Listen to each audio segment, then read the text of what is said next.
مولانا بعض لوگ کہتے ہیں کہ شوال میں نکاح یا رخصتیں نہیں کرنی چاہیے، تو اسلام میں اس کی کیا حیثیت ہے؟ پہلی چیز تو یہ ہے کہ اسلام میں کوئی بھی دن یا مہینہ منحوس نہیں ہے اس حوالے سے کہ اس کے اندر کوئی عمل نہ کرنے کے بارے میں کہا گیا ہو. پورے 365 دنوں میں ایک بھی دن منحوس نہیں ہے. روزہ رکھنے کے بارے میں فرمایا کہ 5 دن ایسے ہیں کہ جس میں تم روزہ نہیں رکھ سکتے. شادی کرنے کے بارے میں یہ حکم ہے کہ تم 365 دن یا 360 دن شمسی مہینے سے یا قمری سے ہر دن میں تم شادی کر سکتے ہو. شادی میں کوئی پابندی نہیں ہے، حالانکہ روزے رکھنے پہ پابندی ہے.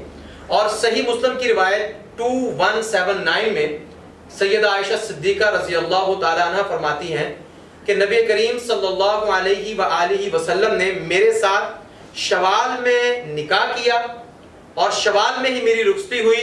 کون ہے جو مجھ سے زیادہ نبی کریم صلی اللہ علیہ وسلم کو عزیز ہو؟ اور پھر خود یہ چیز پسند فرماتی تھی کہ میرے خاندان کی عورتوں کی شادی جو ہے وہ شوال کے مہینے میں ہو. تو یہ کتنی عظمت والی بات ہے کہ ام المؤمنین زوجہ رسول صدیقہ کائنات سیدہ کائنات فخر کر رہی ہیں کہ میری شوال میں شادی ہوئی ہے. اماں تو فخر کر رہی ہیں اور اس کی بچیوں کو یہ مہینہ منحوس لگتا ہے. تو بہرحال اسلام میں کوئی دن بھی نہیں ہے شادی کے حوالے سے اسپیشلی کوئی دن بھی نہیں ہے جس میں شادی کرنا منع ہو. آپ ہر دن میں کر سکتے ہیں.